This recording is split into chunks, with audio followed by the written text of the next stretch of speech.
take you now to London. Prime Minister Theresa May will be addressing Parliament on the latest Brexit update. For her local force, which I know will go to help with this absolute priority. Speaker, the percentage of convictions secured for domestic abuse is the highest since 2010. What more can the department do in order to ensure that we get more prosecutions and thereby more convictions?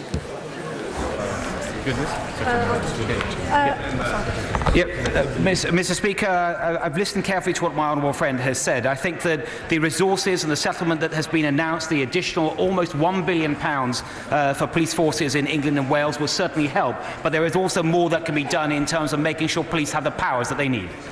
Liz Twist. Thank you, Mr. Speaker. Last November, Tyne and Wear MPs joined together in Westminster Hall to raise the funding problems of Tyne and Wear Fire and Rescue Service, and the Minister undertook to meet the Chief Fire Officer. Can the Minister update us on progress in resolving those problems? Thank you. Well, can I thank the honourable lady in the House for that welcome. Having recently met with the leadership of Tyne, we're excellently led force. This is going to be receiving increasing core spending of 1.5% this year. But my undertaking to her, as I did to all fire chiefs today, is I want to work with them to build the evidence base, to put in a credible bid in the next CSR to make sure that our fire service continue to be well resourced and world class.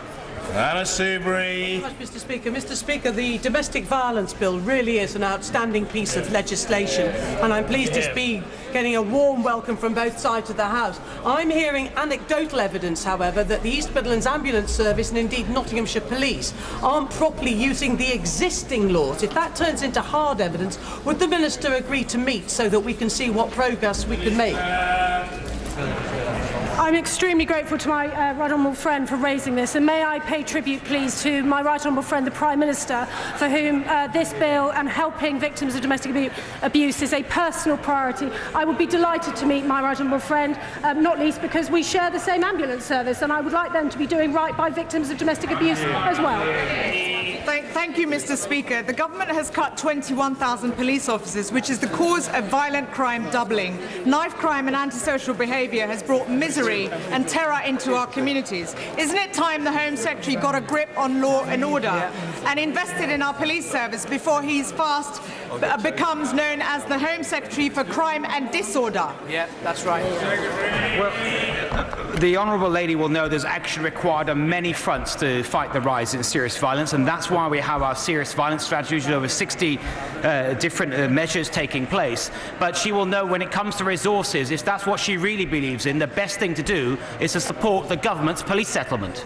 Esther McVeigh. Thank you, Mr. Speaker. I too welcome the government's domestic abuse bill and the announcements today, and wonder if the Minister could meet with me to discuss issues of continuing emotional abuse once a couple have divorced but share parenting of their children.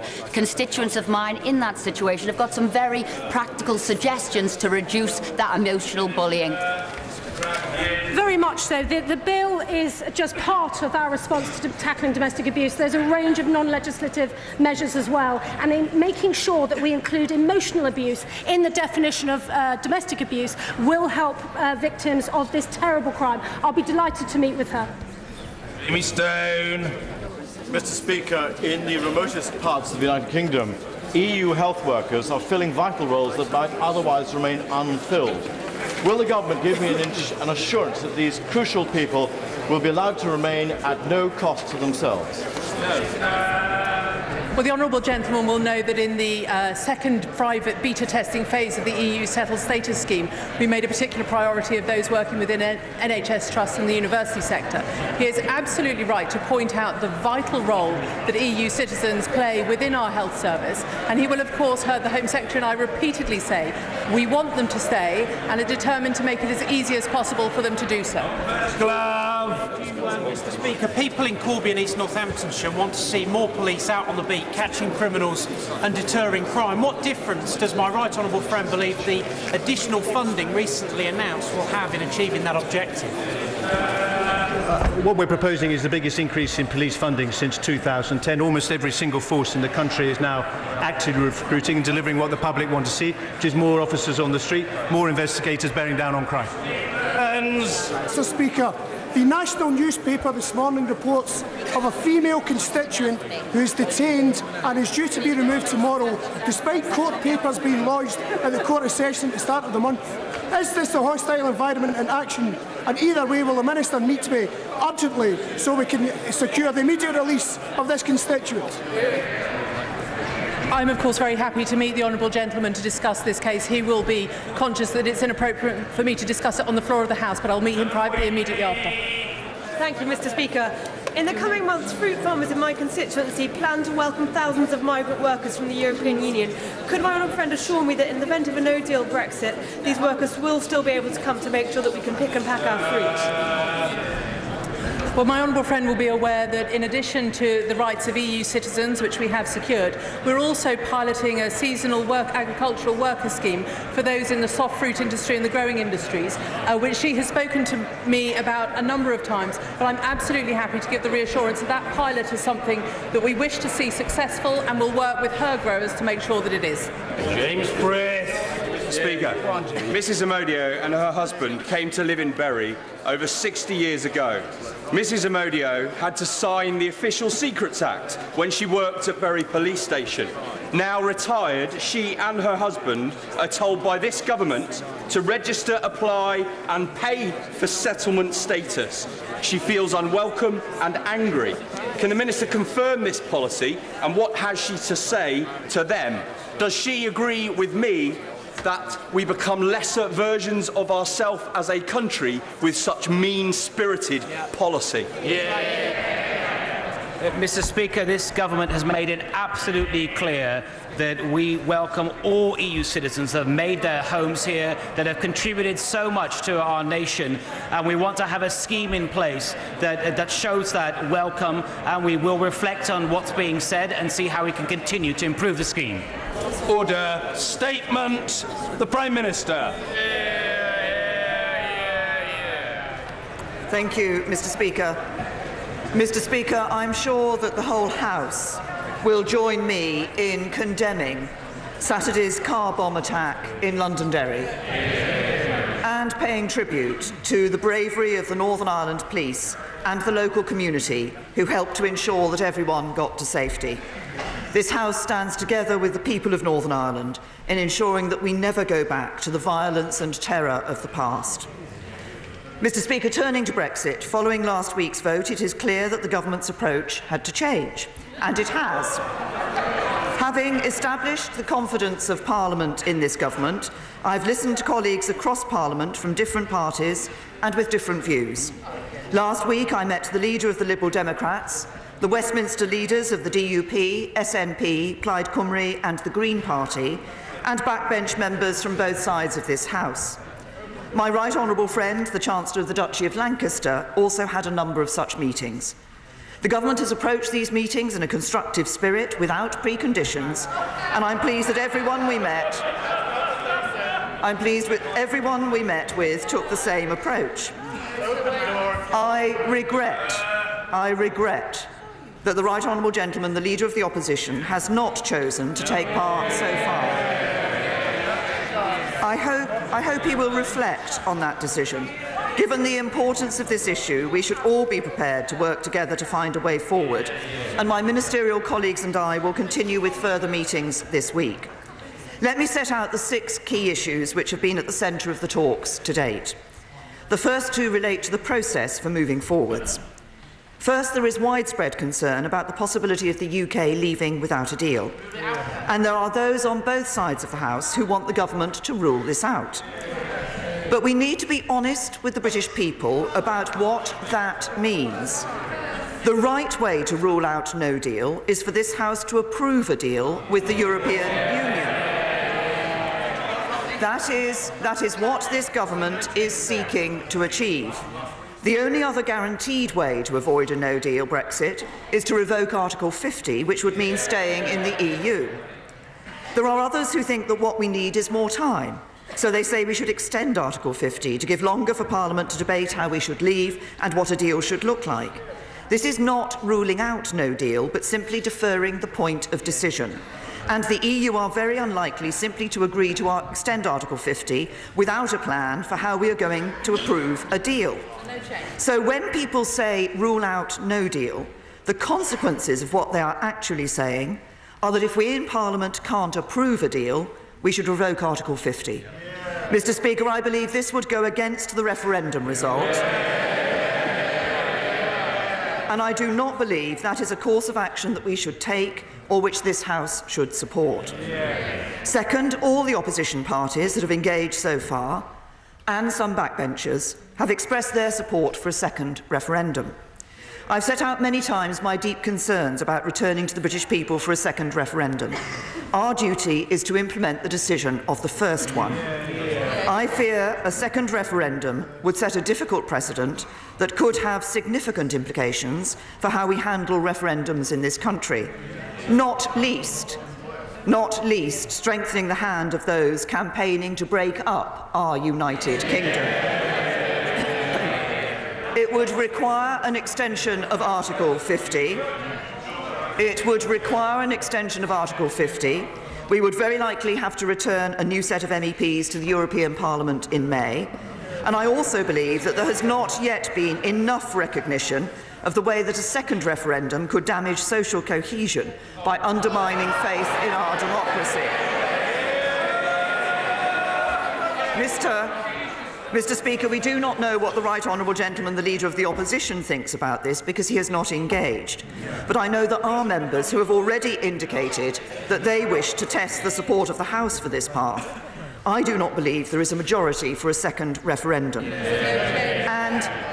And if I am right, then just as the government is having to think again about its approach going forwards, then so too do those members who believe this is the answer. The remaining issues raised in the discussions relate to the substance of the deal, and on these points I believe we can make progress. Members of this House, predominantly but not only on the government benches and the DUP, continue to express their concern on the issue of the Northern Ireland backstop. All of us agree that as we leave the European Union, we must fully respect the Belfast Agreement and not allow the creation of a hard border between Northern Ireland and Ireland, nor indeed a border down the Irish Sea. And I want to be absolutely clear, in the light of media stories this morning, this government will not reopen the Belfast Agreement. I have never even considered doing so, and neither would I. With regard to the backstop, despite the changes we have previously agreed, there remain two core issues: the fear that we could be trapped in it permanently, and concerns over its potential impact on our union if Northern Ireland is treated differently from the rest of the UK. So I will be talking further this week to colleagues, including in the DUP, to consider how we might meet our obligations to the people of Northern Ireland and Ireland in a way that can command the greatest possible support in the House. And I will then take the conclusions of those discussions back to the EU. From other parts of this House, concerns have also been raised over the political declaration. In particular, these have focused on a wish for further precision around the future relationship. The political declaration will provide the basis for developing our detailed negotiating mandate for the future, and this new phase of negotiations will be different in a number of ways. It will cover a far broader range of issues in greater depth, and so will require us to build a negotiating team that draws on the widest expertise available, from trade negotiators to security experts and specialists in data and financial services. And as we develop our mandate across each of these areas, I want to provide reassurance to the House. Given the breadth of the negotiations, we will seek input from a wide range of voices from outside government. That must include ensuring Parliament has a proper say and fuller involvement in these decisions. It is government's responsibility to negotiate, but it is also my responsibility to listen to the legitimate concerns of colleagues, both those who voted leave and who voted remain, in shaping our negotiating mandate for our future partnership with the EU. So the government will consult this House on its negotiating mandate to ensure that members have the chance to make their views known and that we harness the knowledge of all select committees across the full range of expertise needed for this next phase of negotiations, from security to trade.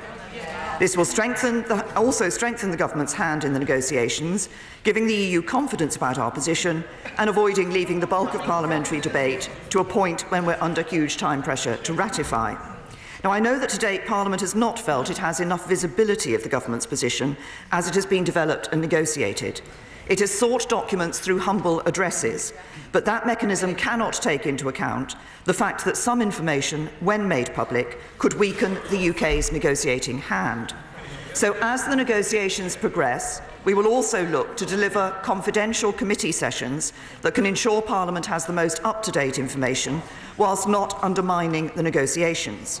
And we will regularly update the House, in particular before the 6 monthly review points with the EU foreseen in the agreement. While it will always be for Her Majesty's government to negotiate for the whole of the UK, we are also committed to giving the devolved administrations an enhanced role in the next phase, respecting their competence and vital interests in these negotiations. I hope to meet both First Ministers in the course of this week and will use the opportunity to discuss this further with them. And we will also look for further ways to engage elected representatives from Northern Ireland and regional representatives in England. And finally, we will reach out beyond this House and engage more deeply with businesses, civil society and trade unions. Fifth, honourable members from across the House have raised strong views that our exit from the EU should not lead to a reduction in our social and environmental standards, and in particular workers' rights. So I will ensure that we provide Parliament with a guarantee that not only will we not erode protection for workers' rights and the environment, but we will ensure this country leads the way. To that end, my right honourable friend, the Business Secretary, indicated the government's support for the proposed amendment to the meaningful vote put down by the honourable member for Bassett-Law, including that Parliament should be able to consider any changes made by the EU in these areas in future. My right honourable friend and others will work with members across the House, businesses and trade unions to develop proposals that give effect to this amendment, including looking at legislation where necessary. Sixth, and crucially, a number of members have made powerful representations about the anxieties facing EU citizens in the UK and UK citizens in the EU who are waiting to have their status confirmed. We have already committed to ensuring that EU citizens in the UK will be able to stay and to continue to access in-country benefits and services on broadly the same terms as now in both a deal and a no-deal scenario. Indeed, the next phase of testing of the scheme for EU nationals to confirm their status has launched today. And having listened to concerns from members and organisations like the 3 Million Group, I can confirm today that when we roll out the scheme in full on the 30th of March, the government will waive the application fee so that there is no financial barrier. So there is no financial barrier for any EU nationals who wish to stay. And anyone who has or will apply during the pilot phase will have their fee reimbursed, and more details about how this will work will be made available in due course. Some EU member states have similarly guaranteed the rights of British nationals in a no-deal scenario, and we will step up our efforts to ensure that they all do so. Mr. Speaker, let me briefly set out the process for the days ahead. In addition to this statement, today I will lay a written ministerial statement as required under Section 13(4) and 5 of the EU Withdrawal Act, and table a motion in neutral terms on this statement as required by Section 13(6). This motion will be amendable and will be debated and voted on in this House on the 29th of January, and I will provide a further update to the House during that debate. To be clear, this is not a rerun of the vote to ratify the agreement we have reached with the European Union, but the fulfilment of the process following the House's decision to reject that motion. The process of engagement is ongoing. In the next few days, my ministerial colleagues and I will continue to meet with members on all sides of the House and with representatives of the trade unions, business groups, civil society and others as we try to find the broadest possible consensus on a way forward. Whilst I will disappoint those colleagues that hope to secure a second referendum, I do not believe that there is a majority in this House for such a path. And whilst I want to deliver a deal with the EU, I cannot support the only other way in which to take no deal off the table, which is to revoke Article 50. So my focus continues to be on what is needed to secure the support of this House in favour of a Brexit deal with the EU. And my sense so far is that the three key changes are needed. First, we will be more flexible, open and inclusive in the future in how we engage Parliament in our approach to negotiating our future partnership with the European Union. Second, we will embed the strongest possible protections on workers' rights and the environment. And third, we will work to identify how we can ensure that our commitment to no hard border in Northern Ireland and Ireland can be delivered in a way that commands the support of this House and the European Union. In doing so, we will honour the mandate of the British people and leave the European Union in a way which benefits every part of our United Kingdom and every citizen of our country. And I commend this statement to the House. Jeremy Corbyn. Thank you, Mr. Speaker. I thank the Prime Minister for an advanced copy of her statement, and I join with her in condemning the car bomb attack we've seen in London during the weekend, and commend the emergency services and the local community for their response. Mr. Speaker, the huge achievement of the Good Friday Agreement in reducing violence in Northern Ireland must never be taken for granted. It was an historic step forward, but we cannot take it for granted. The government still appears not to have come to terms with the scale of the defeat in the House of Commons last week. The Prime Minister seems to be going through the motions of accepting the result, but in reality is in deep denial. The logic of that decisive defeat is that the Prime Minister must change her red lines because her current deal is undeliverable. So can she be clear and explicit with the House? Which of her red lines is she prepared to move on? The Prime Minister's invitation to talks have been exposed as a PR sham. Every opposition party politician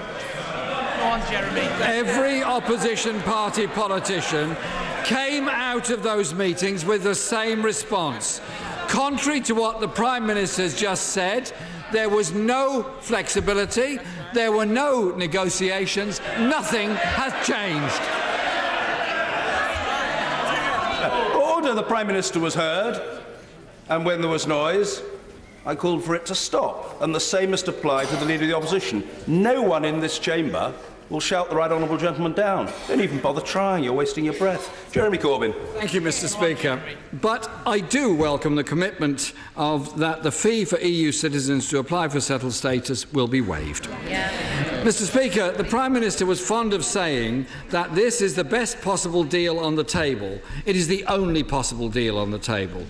But our EU negotiating partners are clear, and I quote, "Unanimously, the European Council have always said that if the UK chooses to shift its red lines in the future to go beyond a simple free trade agreement, then the EU will be immediately ready to give a favourable response."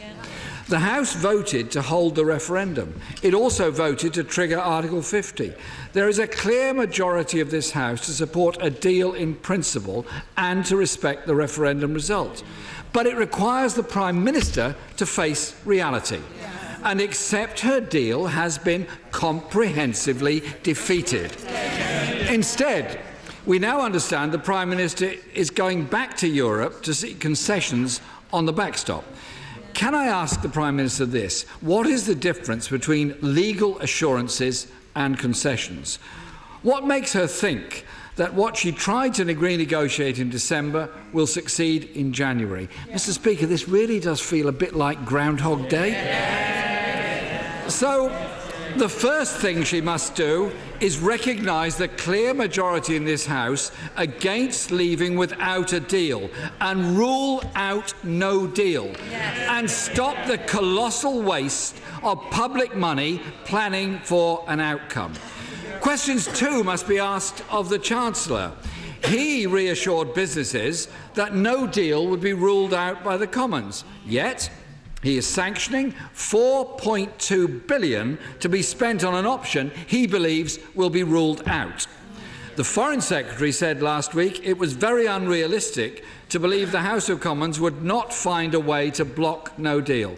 Mr. Speaker, can I ask the Prime Minister to meet first with her Chancellor and her Foreign Secretary and see if they can convince her to do what is in her power to rule out no deal?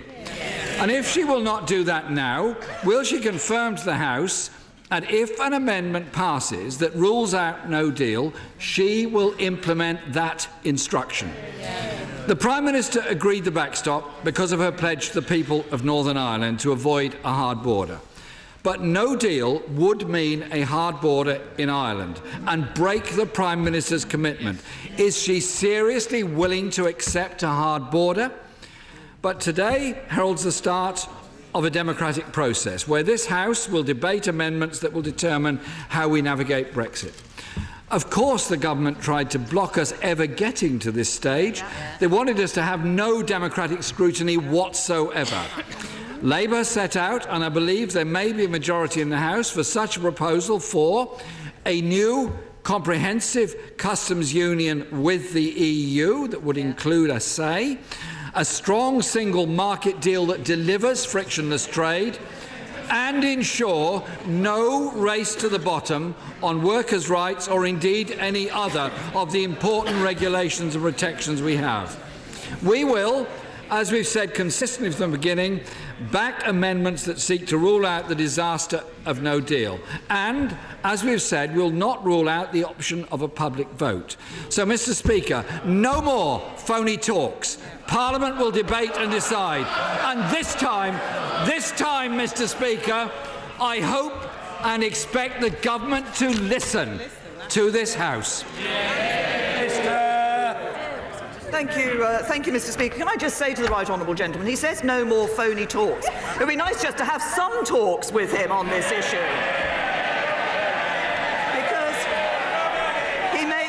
He makes lots of claims about what has been said in the talks that have been held so far, but actually he doesn't know, because he didn't turn up to those talks. And I come back to him, he makes a great deal about the issue of no deal. He said that there is a consensus. I think he said there was a view across this House that supported a deal in principle and wanted to deliver on Brexit. That's exactly what I want to sit down and talk to him about. Because what we need to see is what is it that will secure the support of this House to enable us to leave the European Union with a deal. And we are continuing to listen to groups across the House in order to find the way to secure that support. Now, he talks about ruling out no deal. As I said in my statement, there are only two ways that you can ensure that no deal does not happen. One is to revoke Article 50, to reverse the decision of the referendum and to stay in the European Union. That would be a betrayal of the referendum decision that was taking place in 2016. And the other way is to agree a deal with the European Union. And it is precisely about finding a way that we can secure the support of this House for a deal that I'm talking with members across the House about and want to talk with the right honourable gentleman about. So I hope, from what he said today, that he will reconsider his decision not to attend those talks. He asked me to, he complained about the amount of money that was being spent. He talked about £4.2 billion being spent and how that money should actually be spent in other ways. I see the Labour Party have put out a press release saying that money should be spent in other ways. What the right honourable gentleman might not have noticed is that actually that £4.2 billion is not all money that's being spent on no deal. If we stop spending that money, then we wouldn't be prepared for a deal either. So he needs to recognise that actually government has to spend money to ensure that we are in a position, whatever the outcome of the negotiations with the European Union, whether we leave with a deal or in a no-deal circumstance. So I say once again to the right honourable gentleman and across the House, for those who are concerned about no deal, that means we should be leaving with a deal. But what we need to find is the way that this House we can secure the support of this House for a deal. What has been clear from the discussions that we have had so far is the wide variety of views that are held around this House on this issue. But when it comes to it, we all need to be able to look our constituents in the eye and say that we did the right thing by them. That is leaving with a deal that we ensures we deliver on the referendum and protect their jobs. That is what the government is about, that is what we're working on, and that is what we will deliver.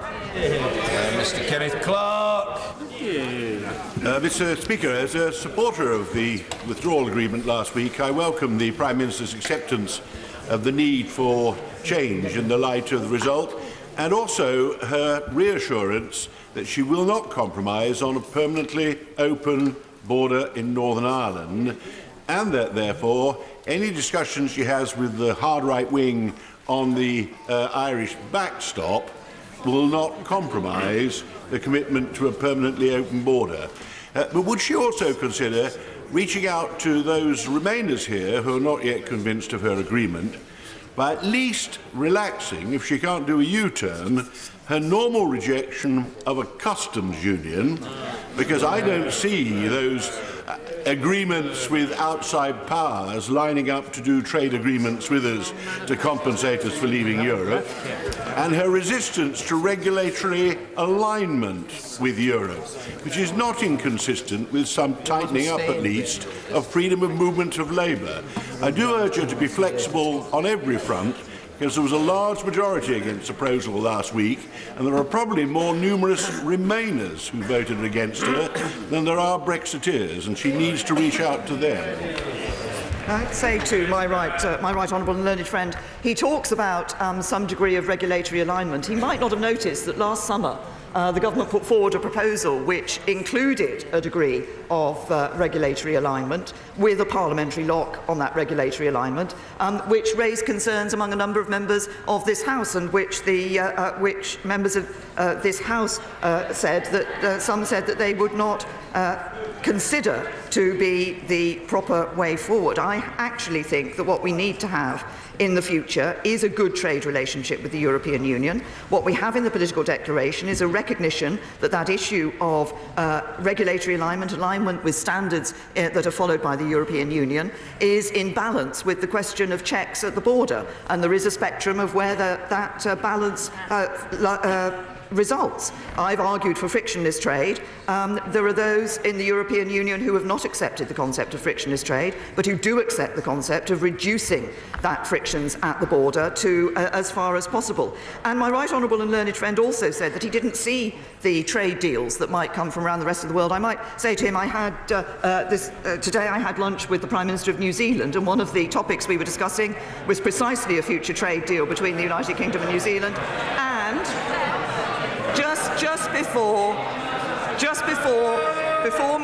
before members opposite start talking about the size of New Zealand, not just a trade deal with New Zealand, but actually membership of the United Kingdom in the CPTPP.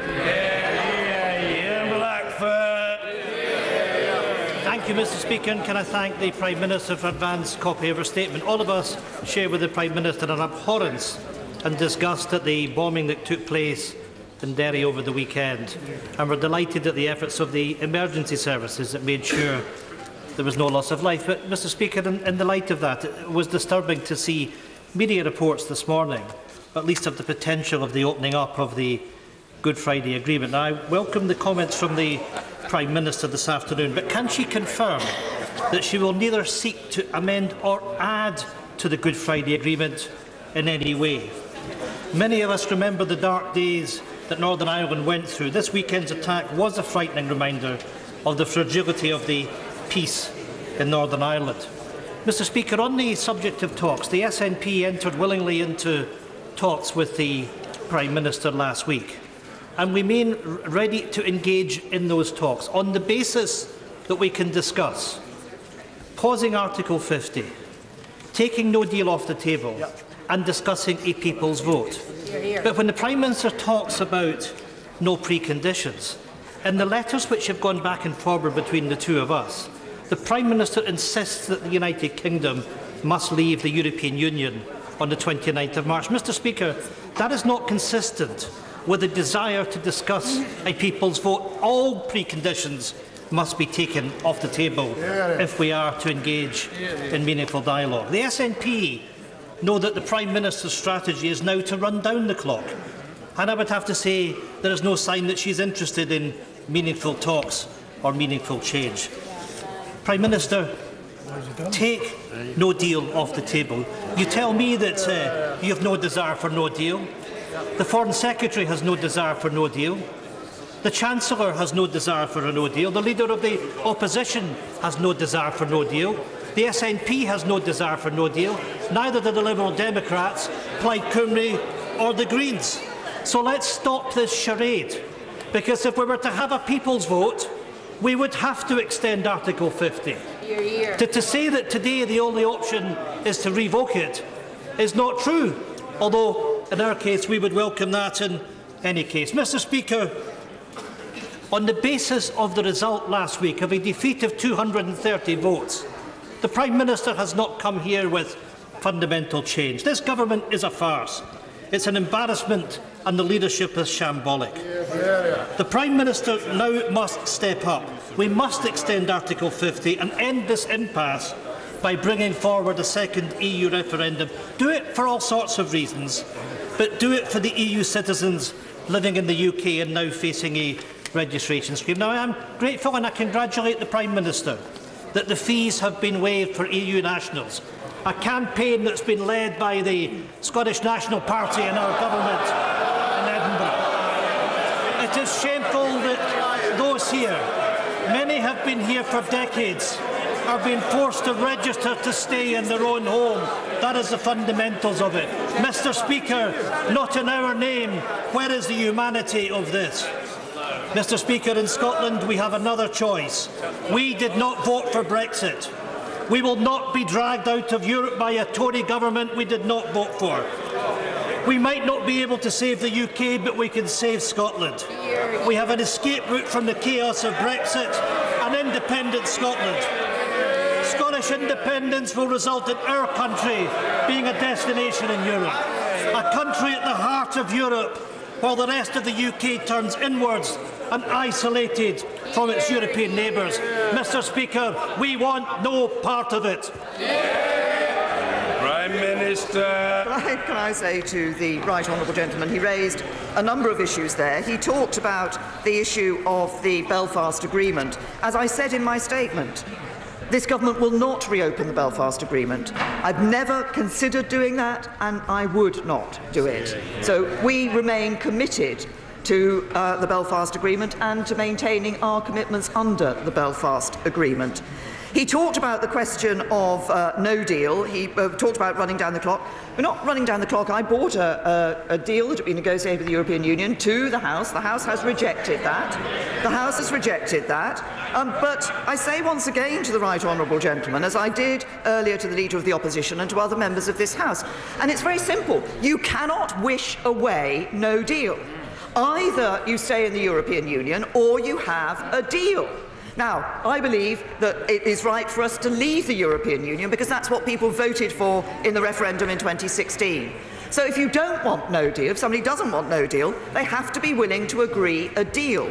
And the point about sitting down and talking with people across this House is to identify those issues on which it will be possible for us to secure support, to make changes such that we can secure the support around this House. I thank him for his comments about the announcement that we've made today in terms of the fees for the applications for citizens' right. I would commend my honourable friends and members for South Leicestershire, Bexhill and Battle, Cheshire and Amershire.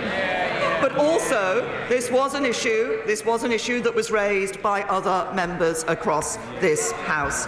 And then finally, I will say to the right honourable gentleman, as I have said before and will continue to say, that for the Scottish National Party to stand up and say that the best economic future for Scotland is to be outside the United Kingdom, is to fly... well, I have to say to every one of those members who is cheering that thought, that is to fly in the face of economic reality, because the reality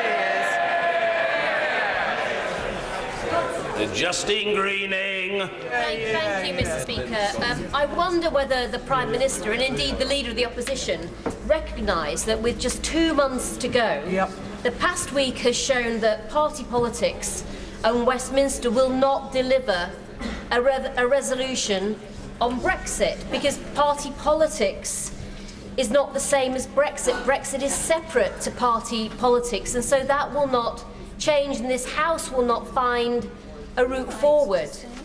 And she talks about social cohesion, but surely the most divisive thing to do would be for members of this House to vote through her deal, knowing that our communities simply do not want it.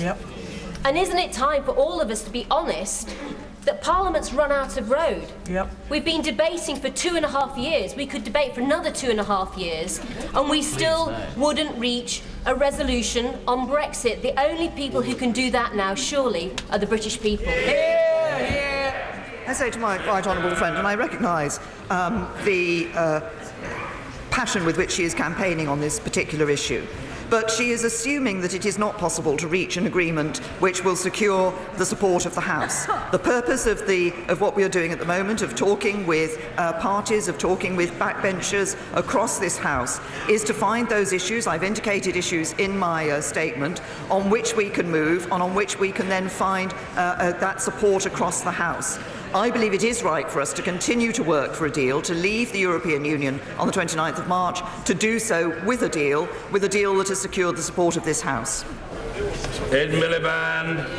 Speaker, can I ask the Prime Minister, as a litmus test of her flexibility, if this House voted, for example, for membership of a customs union, would she implement that decision? Can I say to the right honourable gentleman that, of course, the point about what we're doing in terms of this process is identifying those issues on which there is agreement across this House and that secure the support of the House, of dealing with that with the European Union, but also of being faithful to the referendum and the vote that was cast in the referendum. And I believe that everybody, when we look at this issue, should not only say, should we be leaving the European Union, but should recognise the reasons that lay behind the vote to leave the European Union and deliver on those. Mr. Ian Duncan-Smith. Speaker, can I welcome my right honourable friend's statement, particularly the part where she said that the EU nationals would have their fee waived. I think the whole House should recognise that, and also her acceptance that there is to be no change to the Belfast Agreement, for that would have opened a can of worms, and I recognise that completely. But she's also made clear, as someone who did not support the agreement last week, that she will now go forward and seek further change, and I welcome that. But in doing that, I wonder whether she has given further thought that, given that although she remains absolutely, completely in overall charge, whether she would insert a senior politician in those day-to-day negotiations to ensure that the political ramifications of this are taken carefully into consideration. Can I say to my right honourable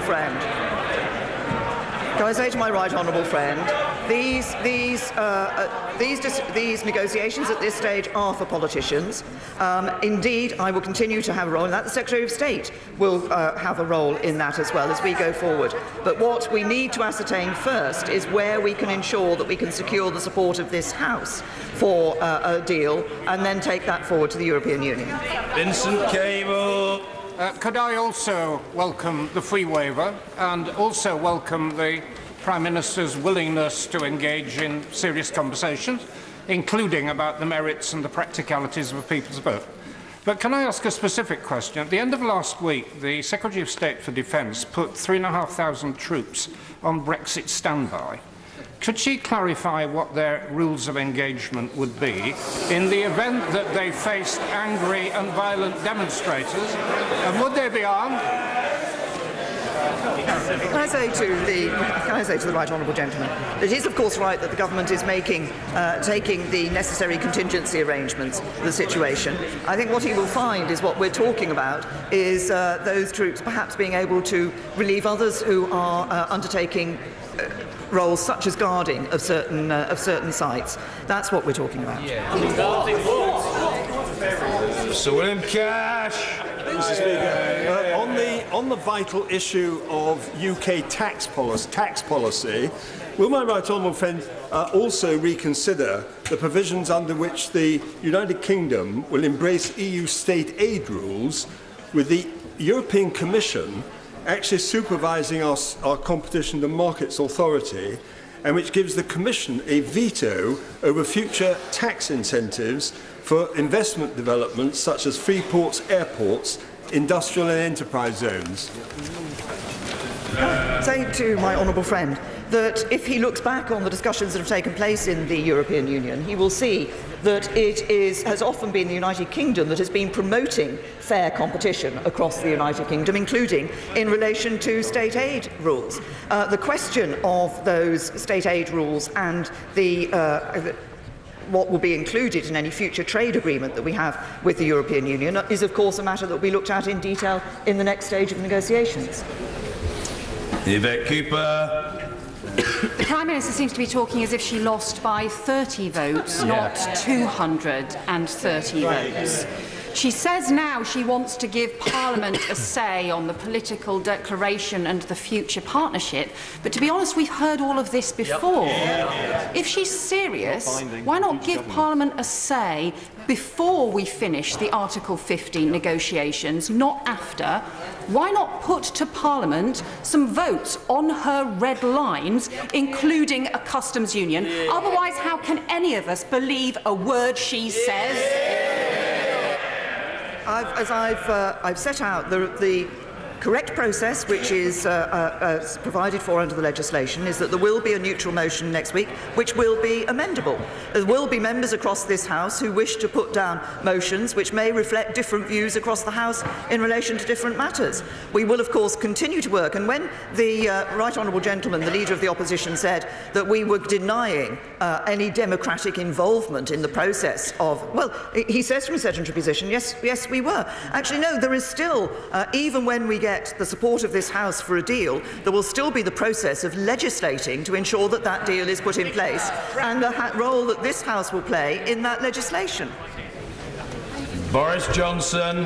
Can I congratulate my right honourable friend on her decision to waive the registration fee for EU nationals? I think will be very welcome, and also on her determination now to go back to Brussels and fix the backstop, because I think that is the way forward. But can she confirm that in so doing she will now seek legally binding change to the text of that backstop and to the text of the withdrawal agreement itself?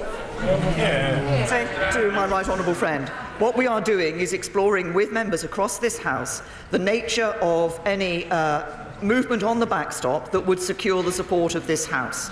There are a number of options that have been raised with us by members across the House.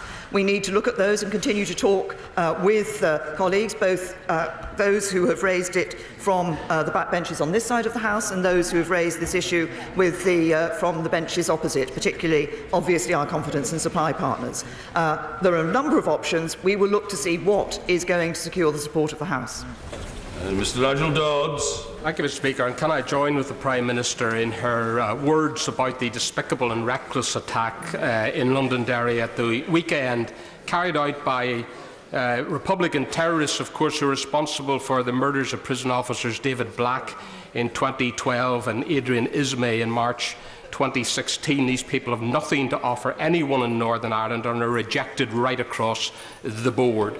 On Brexit, can I thank the Prime Minister for the meetings that we have had in recent days and the good engagement, and for her recognition that there are core issues that need to be sorted out as far as the withdrawal agreement is concerned, her willingness to try and reach a consensus, and the fact that she is going to go back to Brussels and ask for the necessary changes to be made.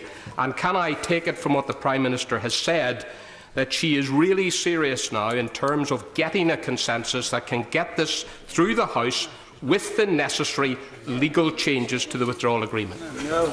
Yes, I can give the right honourable gentleman the assurance that obviously what I want to do is to identify the way forward in relation to dealing with the issues that have been raised about the backstop. I referenced the two key issues on its potential permanency and the impact on the Union in my statement, and find the best way, the way that we can resolve those issues that will command support from this House.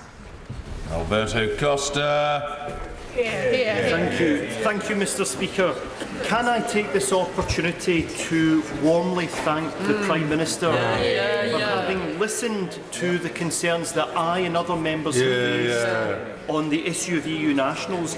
And can I ask her, given the goodwill that she's shown on this issue, can she please remind the EU of their promises to reciprocate and encourage the EU 27 to remove any fees that they charge to UK citizens in their member states? I think my honourable friend has raised a very important point. While it's important for us to give that reassurance to EU citizens here, we must also remember the UK citizens living in the EU 27 member states, and we will be pressing them to give the reciprocal commitments to UK citizens living in those member states. There are a number of states that have already said that they committed to various ways that they will provide protection for rights in a no-deal situation. We will continue to press them all to reciprocate. Hilary Benn. Thank you very much indeed. Mr. Speaker, last Wednesday the Prime Minister said to the House that she would reach out in order to try and find a way forward from the crisis that is facing our country. But I'm sorry to say that, having listened to her statement this afternoon, while her door may have been open, her mind has remained closed because she has rejected stopping us leaving the EU with no deal, even though she knows it would be disastrous, and she has rejected remaining in a customs union, even though she knows it is essential, an essential contribution to keeping an open border and maintaining friction-free trade. The Brexit Select Committee last Wednesday published a report identifying a number of alternative ways forward and recommended that they be put to the House in a series of indicative votes. Since the Prime Minister has twice this afternoon said, well, what is it that will secure the support of the House, will she now put those to the vote? The right honourable gentleman knows that the government will be tabling a neutral motion next Tuesday. That is what is required under the legislation, and that will now be, and that is an amendable motion. But the right honourable gentleman again referenced this issue of rejecting no deal. As I said earlier, if people don't want no deal, there are only two ways to go, and it's no good honourable members from a sedentary position chuntering or shouting about this issue. The sheer facts are that no deal will only be taken off the table by either revoking Article 50, which turns back the result of the referendum, the government will not do that, or by having a deal, and that's what we're trying to work out. Andrea Jenkins. Thank you, Mr. Speaker. Prime Minister, today the Shadow International Trade Secretary visited my constituency and said to the BBC, I quote, "If there is a motion for a second referendum that is put before Parliament, our position and the party is that we would be supporting a public vote." Does the Prime Minister agree with me, and I'm sure many Brexiteers in the north of England, that a second referendum would be a sellout and cause a huge amount of harm to trust in politicians? I do agree with my honourable friend, because I believe that the British, a lot of people voted for the first time, or for the first time in many years, in the referendum in 2016. And I think their faith in politicians would be shattered if we failed to deliver on that vote. We have a duty to deliver on that vote in the referendum. Angela Eagle. Mr. Speaker, the Prime Minister could reach out by relaxing her own self-imposed red lines, which would include thinking about other solutions, such as staying in a customs union, which would deal with the backstop situation. But she seems intent on only trying to get her dead deal through the House by playing chicken with her own Brexiteers and what she calls her confidence and supply partners. So will she, first of all, tell us that she really does want to reach out? And secondly, will she tell the House, if we do amend this motion next Tuesday, will she respect that decision and put it into effect? I say to the honourable lady that, of course, as I've said, it is possible for people to move amendments to the motion next Tuesday. We wanted to sit down with all parties and with different groups across the House, because there are different opinions on these issues in parties across this House, and find out where it is that it will be possible to secure support for a deal, to take that forward, to ensure that we leave with a deal. But underpinning that, of course, is the importance of us delivering on the referendum. I believe it is a duty for this Parliament to deliver on the referendum, to deliver Brexit, and to deliver a Brexit with a deal. John Redwood. A majority of voters in the referendum voted to leave and did not vote to sign a new comprehensive treaty binding us back into features of the EU. But I think a big majority in the country would welcome the comprehensive free trade agreement and use of Article 24 of the GAP while we're negotiating it. So will my right honourable friend, when she goes back to Brussels, table such a comprehensive free trade agreement and see if that breaks the logjam? I say to my right honourable friend that we have been looking at a free trade area, a free trade agreement with the European Union. I just want to ensure that that is as ambitious as possible, and that's what is set out in the political declaration. Lucy Powell. Thank you very much, Mr. Speaker. The only thing we know for certain that people voted for in the referendum was to leave the EU. Any other speculation is simply that. So I repeat the question that my right honourable friend, the member for Doncaster North, put earlier. Amazingly, she didn't even mention the words customs union in her statement. But if this House voted to either remain in a customs union or to remain in EFTA or the EEA, all issues that were raised with her by her own MPs when she met them last week, will she adhere to that? As I've said, obviously it will be for people to amend the motion that takes place next week to see whether there is. What I say to can I just say to the right honourable lady, she's making some assumptions about the views of people across this House, which actually have not been.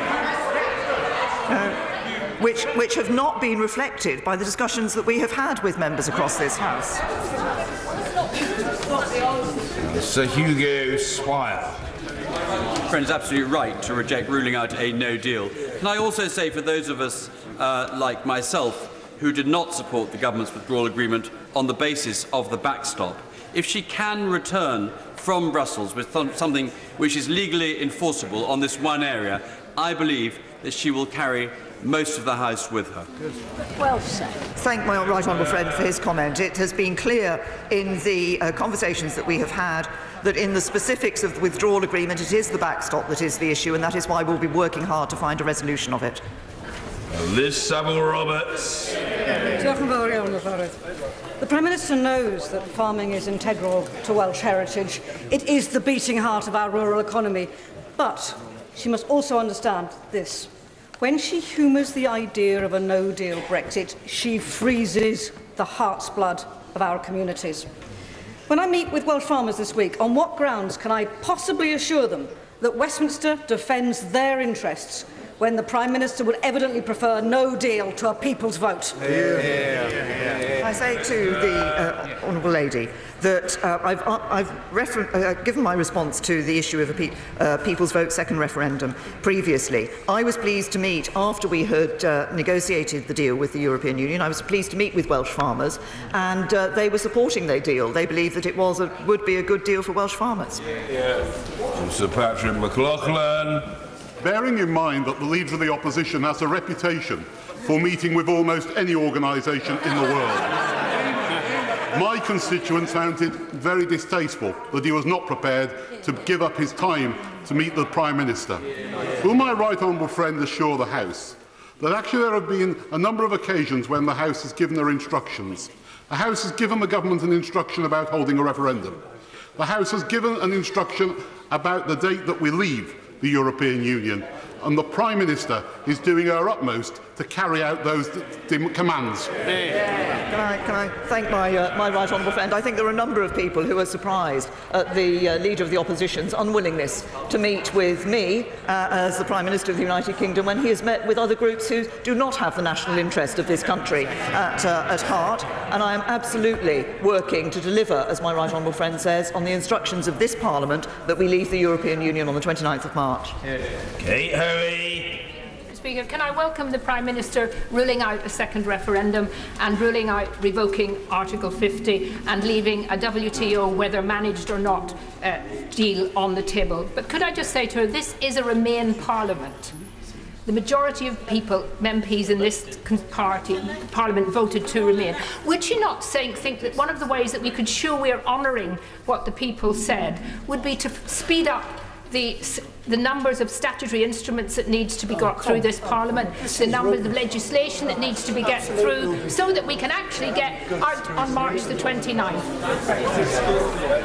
Well, can I say to the Right Honourable Lady that we have been obviously laying statutory instruments. Getting statutory instruments through this House, of course, does require the usual channels to work together, and I'm sure that her front bench, her party front bench, will have heard the interest that she has in ensuring those statutory instruments are able to go through this House. Dominic Raab. Welcome the Prime Minister's statement and support her determination to return to Brussels to secure changes, particularly to the backstop. Given what she said in her statement, can I urge my right honourable friend to not just rule out revoking Article 50, but rule out extending it, because that would give businesses certainty and give the public some finality and some reassurance that we will leave at the end of March, as promised. I hope, give my right honourable friend the reassurance that what I'm working for is to find a deal that will secure the support of this House such that we can leave and will leave the European Union on the 29th of March. We're streeting. Thank you, Mr. Speaker. It is now clear that the Prime Minister is counting on the House of Commons to rule out her red lines because she lacks the political authority to do so. But will she also accept and understand that whether it's her dead deal, no deal, Norway or no Brexit, all of the options that lie ahead are substantially different to what people were promised during the referendum? Given that, does she not understand there is not just a practical desire for a new referendum to break the parliamentary deadlock, but a moral imperative to make sure that it's the people that agree this country's future for generations to come? Well, gentlemen, I apologise that I didn't have an immediate recall of the fact, but I wish the honourable gentleman a happy birthday, and I observe, probably not for the first time or the last, that he seems to me to be a very youthful fellow. The Prime Minister. I'm happy, Mr. Speaker, to echo the many happy returns, happy birthday to the honourable gentleman. But can I say to him that I think when people voted in the referendum, they voted to leave the European Union. They voted to ensure that free movement came to an end. I think there were those who voted to ensure that we had an independent trade policy, those who voted to ensure there was no control from the remit of the European Court of Justice here in the United Kingdom, and those who were concerned about the money that was sent every year to the European Union. And it is delivering on those that I think it's important that this Parliament focuses on. George Freeman. Speaker, can I welcome the Prime Minister's statement, in particular a commitment to waive the fee required to be paid by European citizens, and her commitment to reach out cross-party in pursuit of a Brexit deal. We have to honour that referendum. Would she agree with me that while the Leader of the Opposition's position on Brexit is crystal clear, he's for leave up north and remain down south, there are many backbench Labour colleagues who have very serious Brexit voting constituencies who are looking for a way to honour the referendum result with us? And would she support those talks in trying to find a moderate, sensible, orderly Brexit that can deliver for the majority of the British people? Can I thank my honourable friend for pointing out the inconsistencies in the Leader of the Opposition's position on this particular issue. I am working to ensure that we can deliver, that we can find that way through that enables us to leave the European Union, to leave in a smooth and orderly way, to leave with a deal, and to leave with a deal that is good for people across the whole of the United Kingdom. Frank Field. The Prime Minister is spending time reaching out to the House of Commons. Might we have a chance to reach out to her? During her statement, she made a number of assertions about what the opinions were of this House, but none of us know what the opinions of this House are or is. Might, therefore, when I table amendment on indicative votes, might the Prime Minister make that government policy so that we can openly and our constituents see how we are voting, not how we are privately lobbying, on what guidance we wish to give to the Prime Minister? The right honourable gentleman says I made a number of assertions in my statement. I made a number of comments that were based on the discussions that we have had so far with people from across this House, and we will continue to have those discussions. And I'm sure the right honourable gentleman will. As I've indicated earlier, there is a neutral motion that is amendable next week, but the comments I made on the views of people across the House were based on the discussions that we've had. There are further discussions to be had. Heidi Allen. very much, Mr. Speaker. I would like to start by thanking the Prime Minister for offering to waive the £65 fee for EU citizens. I have a significant number in my constituency in South Cambridge in the scientific and research communities who will be relieved. However, what they won't be relieved about, and neither will I, will the fact that now almost a week has gone on since the vote that was so significantly lost in this place, and yet we have no further information today about what the government's position is. Surely we cannot go on for yet another week. That's wasting another 2 weeks in total without some direction. So many members in this House today have suggested customs union, people's vote, indicative votes. The Prime Minister must commit to honouring one of those next week. To my honourable friend, I set out in the statement that I made the areas on which the issues that had come up during the discussions we've had with members across this House. We will continue to have those discussions, and we are addressing those issues that I identified in my statement. Joe Swinson. I cannot believe that in good conscience, knowing what the Prime Minister does about the devastating impact of no deal on our economy and on our security, that she is willing to let us leave the EU on that basis. Yet she seems wedded to her red lines and still against a people's vote, which would have majority support if she backed it.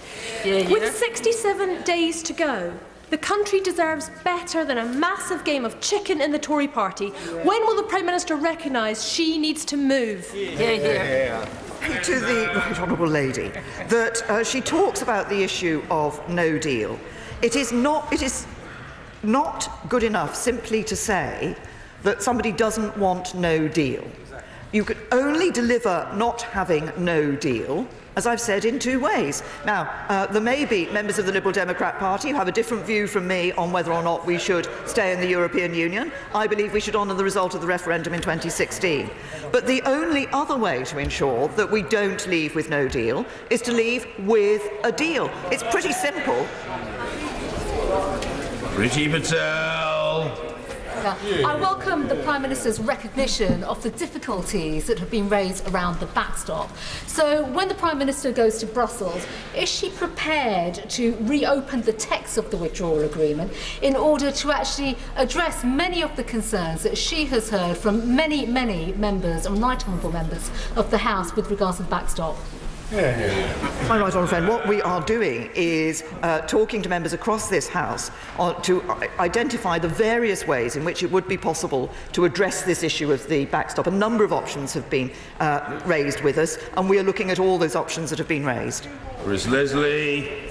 When the Prime Minister says there are only two ways to rule out a no-deal scenario, why does she keep leaving out the option of a people's vote? Exactly. It's true that would involve extending, seeking to extend Article 50, but it would be for a very specific reason of the democratic consent of the British people, rather than seeking to extend Article 50 for no specific reason. So on this issue, both for her and for the Labour Party front bench, isn't this now a time for leadership and decision-making and not prevarication and delay? The decision was made in 2016 by the British people that we should leave the European Union, and that's what we're delivering. David Jones. Mr. Speaker, the Irish government has warned of the likely adverse economic and social impact on the Republic of a no-deal Brexit, given the extent of that country's reliance upon the British economy. Since the Irish backstop is probably the greatest impediment to a negotiated Brexit, can my right honourable friend confirm that she maintains bilateral discussions with the Irish government with a view to ascertaining if at all possible we can put forward an agreed position to the European Union? Good point. We do continue to talk to the Irish government about their position in relation to the backstop. The formal position, of course, is that this issue of customs across the border, dealing with the border, is an EU competence and therefore not an individual member state competence. But of course, the position that the Irish government takes will be an important element of any consideration that the EU gives to any proposals that we put forward, and we will continue to talk to them. Rachel Reeves. Thank you, Mr. Speaker. The Prime Minister says that she wants to find a way forward, but without allowing Parliament to vote on different options, it's unclear how we can discover where consensus lies. Isn't the truth that any alternative to the Prime Minister's deal, whether it is a Norway-type model, a Canada-type model, a customs union, or indeed a people's vote, all of them require more time to negotiate or to go back to the country? The Prime Minister says extending Article 50 is just putting off the decision, but the truth is that by failing to build a consensus, the only way that we can leave without a deal, now her deal has been so roundly rejected by this House, is to extend Article 50. And even at this late stage, will the Prime Minister not now agree to do that? As a honourable lady, that we are continuing to work to see what would secure the support of this House, what deal would secure the support of this House such that we can leave the European Union with a deal. But can I also say to the honourable lady that extending Article 50 is not just the sort of great hope that she has, that this somehow solves everything. It defers the decision point that needs to be taken. There are limitations to what would be possible. This is not a decision for the United Kingdom alone, and the EU would be highly unlikely to agree an extension to Article 50 unless they had the prospect that there was an agreement, that there was a deal that would be delivered. Talks to ensure that we can identify what deal can be delivered is what we're engaging in. Owen Patterson. Can I welcome my honourable friend's comments on Northern Ireland? She knows that if we were to follow the route proposed by the honourable member for Wokingham, and we did get to the point where we could trigger Article 24 of GATT, we could continue for up to 10 years on zero tariffs and zero quotas, and that would allay many of the fears of those members opposite who are very worried about high tariffs under so-called world trade terms. Can I say to my right honourable friend that this question of the GATT 24 is perhaps not quite as simple as some may have understood it to be. I think it is his expectation that it is simply possible to leave with no deal and immediately go into that situation, I think does not actually reflect accurately the situation that the United Kingdom would find ourselves in. I continue to believe that leaving with a deal is the best way forward for us in this leaving the European Union. That's what we'll continue to work for. Barry Sherman. Is the Prime Minister aware that this is supposed to be Blue Monday, the most miserable day of the year in the United Kingdom? But on this day, can I offer her some warmth and cheer?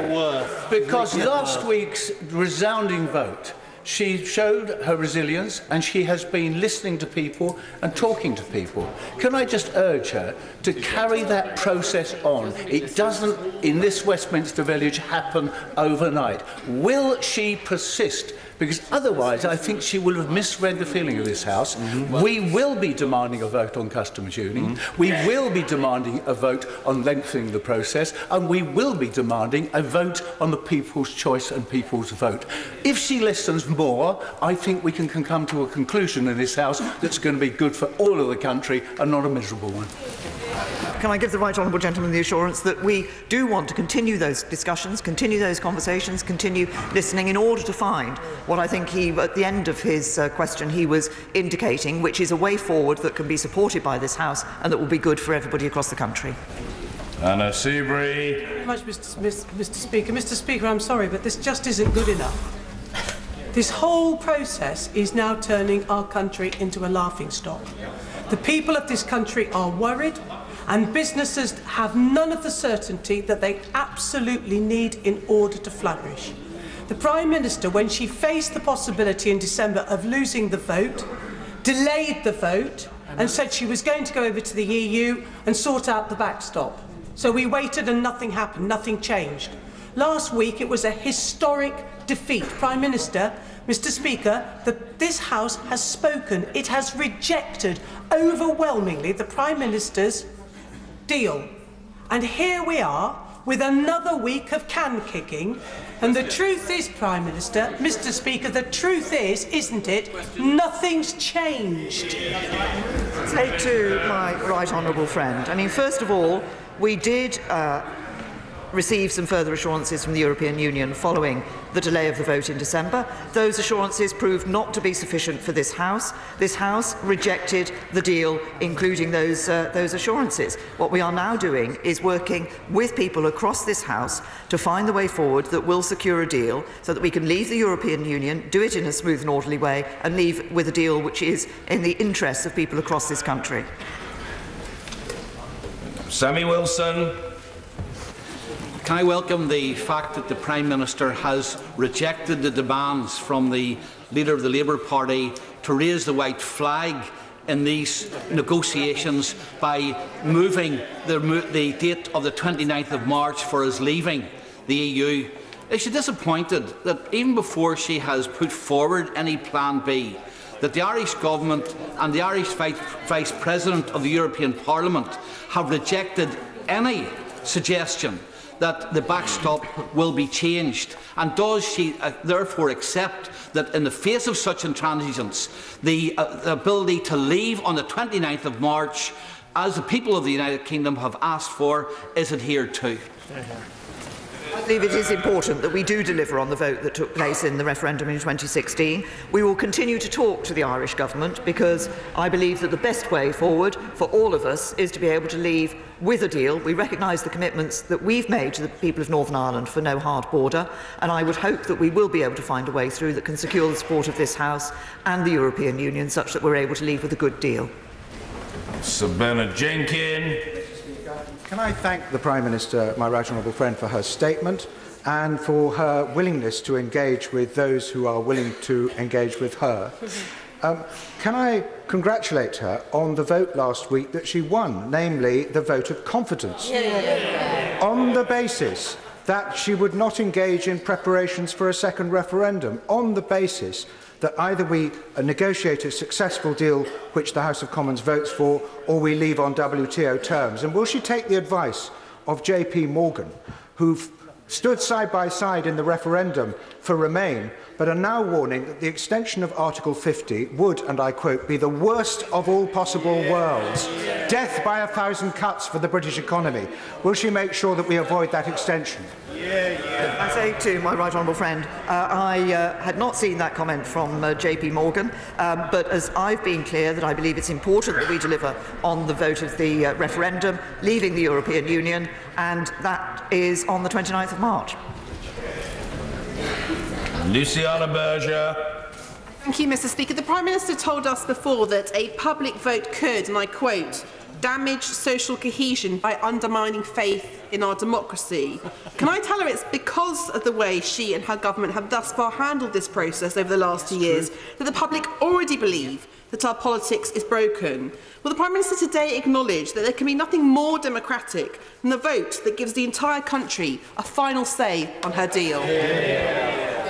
Say to the Honourable Lady that I think that there are many, many people up and down this country who have a very simple view, that there was a vote that took place in 2016. The result of that was to leave the European Union. And there are many people now, not only those who voted to leave at that time, but many of those who voted to remain at that time, that feel it is now incumbent on government and Parliament to deliver on the result of that vote. Daniel Kaczynski. Thank you, Mr. Speaker. Reports from Warsaw suggest that the Polish Foreign Secretary, Mr. Czaputowicz, is taking the lead in trying to help the United Kingdom to break the impasse by suggesting a definitive time for the backstop.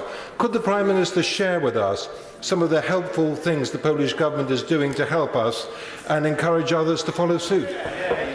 I say, I look forward to exploring in more detail the proposals that have been put forward by the Polish Foreign Minister on this particular issue of dealing with the backstop. We have always worked well with the Polish government on these and other matters across the European Union Council, and want to continue to have that very close relationship with Poland after we leave the European Union. Ben Bradshaw. On the Union, Mr. Speaker, could I suggest that seeking public consent for a Brexit that looks very different from the one sold to the public in 2016 would do far less damage than tearing Scotland and Northern Ireland out of the Union in a botched Brexit against their will? So can I ask her, is her first loyalty to her party or the country? Can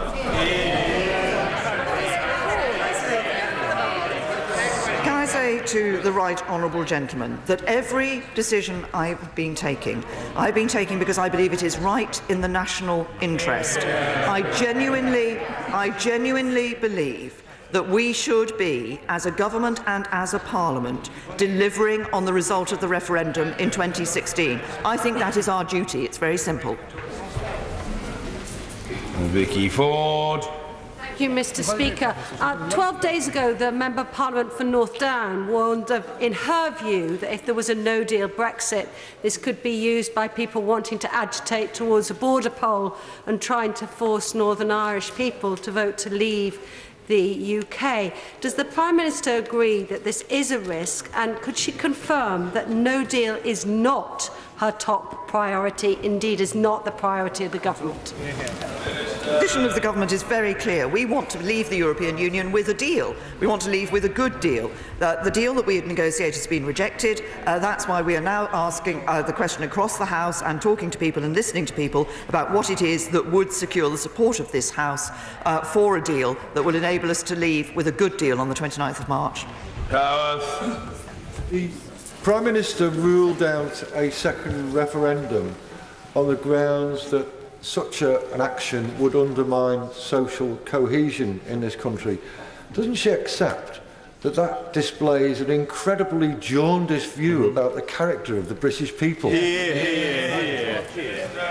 it does not. I have to say to the right honourable gentleman that if he looks at the decision that was taken in 2016, there were many people who, 17.4 million people voted for us to leave the European Union. It was the highest turnout in a poll that we'd seen for some considerable time. There were many people who voted for the first time for many years, if not for the first time at all, in that referendum. And I think if we were to go back and say that we were not delivering on the result of that referendum, that would indeed damage people's faith in politics. I think it would damage our democracy. Dr. Julian Lewis. As today is Blue Monday, the gloomiest day of the year, will the Prime Minister cheer up at least 17.4 million people, and probably many more, by confirming that beyond a shadow of a doubt this country will have left the European Union by the 30th of March? My honourable friend has regularly asked me this question, and my answer has not changed. First of all, I believe it is our duty to deliver leaving the European Union, and as he will know, there is a date in legislation for us to leave. It is the 29th of March. That's the end of the two-year Article 50 process. Dame Louise Ellman. Here, here. Last week, the Prime Minister suffered a major defeat. Today, she hasn't come to the House with any answers, but she claims she wants to have extensive discussions on a variety of issues, both inside and outside this House. Yet meaningful discussions need time. So why is she refusing to call for an extension of Article 50? That's right. Here, here. There were two elements in relation to my statement on this question of discussions and discussions outside the House. Of course, there are discussions we're holding in relation to the finding a deal that will secure the support of the House, and then there are also, as I referred to in my statement, discussions that in the next stage of negotiations we will be having not just within the House but outside the House as well. I believe it is important for us to work to find a deal that will enable us to leave on the 29th of March. Helen Grant. Does the Prime Minister agree that members of this House should be mindful of the fact that most of us were elected on manifestos that promised to honour the referendum? My honourable friend makes a very important point. In one sense, it's a very simple point, but it is very important, which is that 80% of the votes at the general election last year were for parties which had in their manifesto that they would respect the referendum and deliver on the referendum and ensure that we leave the European Union, and that's what the government is doing. Emma Reynolds. Speaker, the words customs union weren't on the ballot paper in the EU referendum. Can the Prime Minister name a UK manufacturer who has said that the benefits of free trade agreements around the world, even if they were agreed quickly, would outweigh the costs of leaving the European customs union? Can I say that position that I believe will be of great benefit for manufacturers and for our economy in the future is for us to have a good trading relationship with the European Union and the freedom to negotiate those trade deals around the rest of the world, and that's what we've been working for. Sir Desmond Swain. How is remaining in a customs union consistent with the decision of the British people to be no longer subject to the jurisdiction of the European Court? My right honourable friend raises an important issue. I believe when one of the reasons why people voted to leave the European Union was to leave the remit of the European Court, the jurisdiction of the European Court of Justice, and that's what we want to deliver. Alison Thewlis. Thank you, Mr. Speaker. The Prime Minister said that EU citizens in the UK will be able to stay and to continue to access in-country benefits and services in broadly the same terms as now.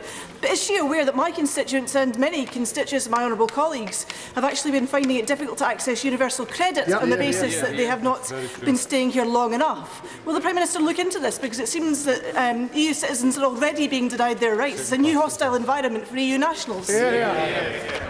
We've been very clear in the scheme that the Home Office has set out in relation to the rights that EU citizens would have. The withdrawal agreement, which I think the Honourable Lady voted against, actually sets out clearly the rights for EU citizens on us leaving the European Union. But I will, of course, ensure that the relevant department look at the issue she's raised. Jacob Rees-Mogg. Thank you, Mr. Speaker. May I thank the Prime Minister for saying that she will go back to the European Union to discuss the issue of the backstop particularly. When she goes, will she take with her a copy of the House of Lords report from March 2017 that says if we leave without a deal, we don't owe them any money, because that may make them more willing to talk? My honourable friend, can I say to my honourable friend that the issue of the House of Lords report was responded to by my right honourable and learned friend, the Attorney General, in the debate last week, where he was very clear that actually what the House of Lords report had looked at a particular aspect of law, but that they had themselves recognised that there may be obligations under other aspects of international law. And the advice is clearly that there would be obligations for us to pay in a no-deal situation, and I believe that we should be a country that does respect its legal obligations. Chukaramuna. Mr. Speaker, I've listened carefully to what the Prime Minister has said about social cohesion and division in our country. All of us worry about the far right and the threat they pose to our country, and history shows that a resurgence of the far right usually follows an economic depression, which is why avoiding no deal at all costs is essential. But does she not agree in any event that it would be wholly wrong to allow any group in society to threaten and intimidate us into not following our democratic processes and into not having votes? That is clearly unacceptable, and anyone engaging in that kind of threat, violence, intimidation should feel the strong arm of the law come down on them. I say to the honourable gentleman that I believe it is important, and there's an important issue about some of the behaviour that we've seen, which members of this House have been the victims of, but others have been on the receiving end of aggressive behaviour as well, because they appear to hold a different view from those held by other people. It's important that we're able to have our debates, not just in this House, but in public, on these issues, with dignity, with respect, with people, yes, wanting to put their positions passionately, but respecting the right of others to hold a different view and to hold that view equally passionately. But I also believe that it's important, when this House has given a decision to the British people in a referendum, that we deliver on that. John Whittingdale. I thank my rightful friend for listening to concerns felt by a number of us on these benches, and for her recognition that there must be changes to the backstop. But can she also confirm that those aspects of our future relationship set out in the political declaration, which also cause some concern, that those are not legally binding and can be addressed and changed in the course of the subsequent negotiation? Can I say to my right honourable friend that the political declaration does set out the framework for the negotiations in the future, but there obviously are elements with it, but that has to be negotiated into legal text, and as he will, I'm sure, be aware, there are elements within that text which have not identified absolutely a particular position. I referred earlier in response to a question from an honourable friend about this balance between checks at borders and alignment and regulatory alignment, and obviously that is a matter that is for the future negotiations. Pat McFadden. The Prime Minister has set out today and many times in recent weeks her implacable opposition to any kind of public vote to establish public consent for the terms on which we leave the European Union through a referendum. Is she as implacably opposed to a general election? I have also said if the right honourable gentleman had heard the speech that I gave last week in the no confidence debate, he will have seen that I made it absolutely clear that I do not believe that a general election is in the national interest at this time. Greg Hands. Returning to issues around the World Trade Organization, one of the things that will need to be sorted out in the question of a no-deal Brexit will be what happens with some of the most favoured nation clauses. Now, if she were to put up no tariffs, barriers or checks to EU goods at all after the 29th of March, which would be very helpful in ensuring no change and free-flowing trade from our side, of course, that might provoke MFN challenges at the WTO. So what assessment has the government made of the relative merit in such a scenario of carrying on with trade as it currently is, vis-à-vis the risk of WTO challenges, which of course wouldn't be heard for 18 months, and any infraction would not be able to be retrospective? And does she agree with me that it may well be worthwhile, so long as the study is done, of actually pursuing that course of simply keeping the border open in the event of a no-deal Brexit? I know that my right honourable friend, obviously from his previous position and ministerial position and his interests, has looked at this issue with great care. But of course, as we look at this issue, it isn't simply a question of the tariffs that we set for for items going across our border.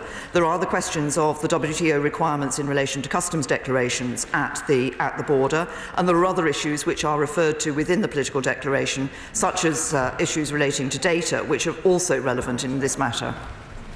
This is Helen Goodman. Thank you, Mr. Speaker. If the House votes to take time to consider options other than those which the Prime Minister has been presenting to us, will she accept that this is not an attack but a sign of the strength of our parliamentary democracy? Say to the right honourable lady that if she is referring to the issue of an extension of Article 50, she shakes her head, but well, but the only way in which it is possible to ensure that there is more time in the negotiations with the European Union to find that resolution would be if Article 50 were extended. Article 50, as I've indicated, cannot be extended but simply by the decision of this House alone. It is a matter that is has to be agreed by the European Union as well, and I think that it is very clear that they would not be likely to allow that extension unless it was clear that there was a deal or an agreement that was coming forward as a result of that. I think it's far preferable for us, and I think as I've said, I believe we should be leaving the European Union on the 29th of March, and the discussions that I and others have been holding with members across this House are aimed at exactly being able to do that, and do that with a deal that secures the support of this House. Maria Miller. I welcome my right honourable friend's statement and the extraordinary work that she's doing to shape our exit from the EU. And actually, Mr Speaker, can I just say, in response to the right honourable member from Exeter who questioned the Prime Minister's commitment to our country, that there is nobody on this side of the House who would do that, and very few people outside as well. But can I also press her that if the leader of the Labour Party continues to work collaboratively with the government, that this this action effectively makes no deal the more likely outcome in March. And shouldn't he just come clean and admit that?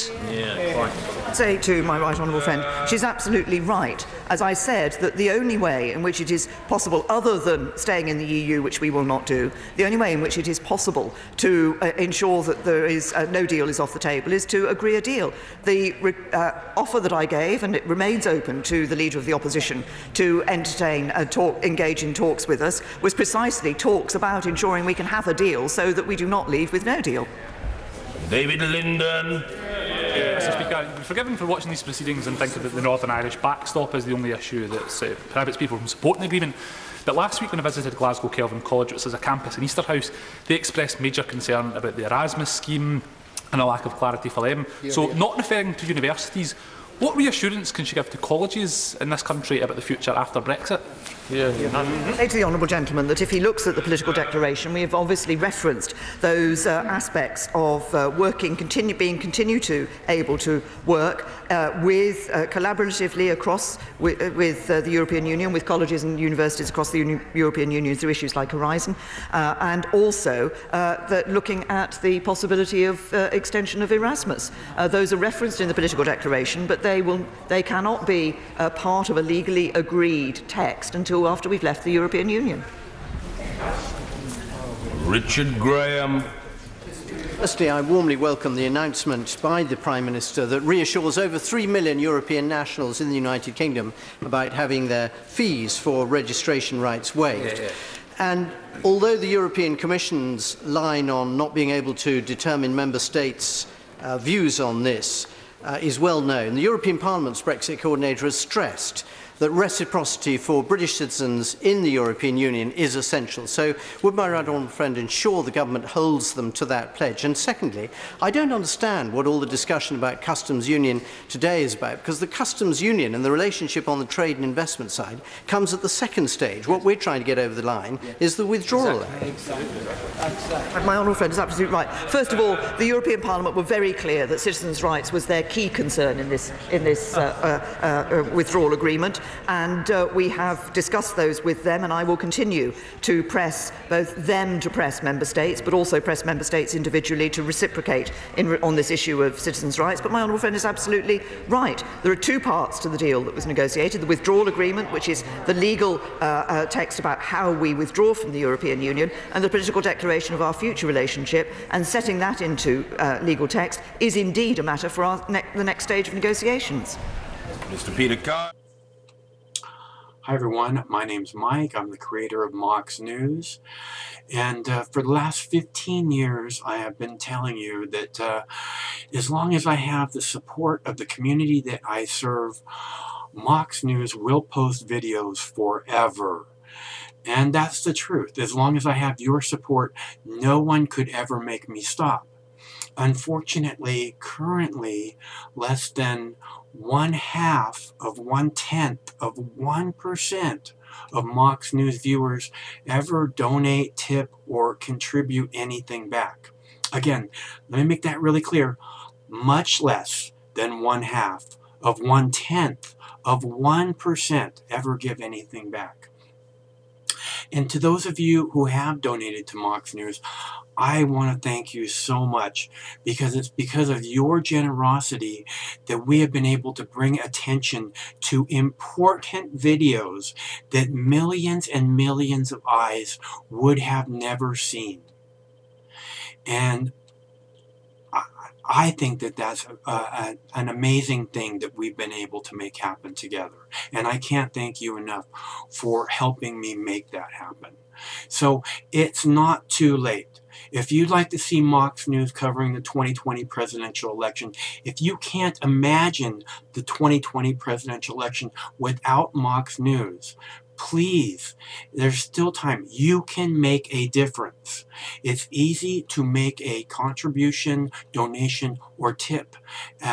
You can go to moxnews.com, or in the text body of this video, there are clickable links to the Patreon page or to the PayPal page.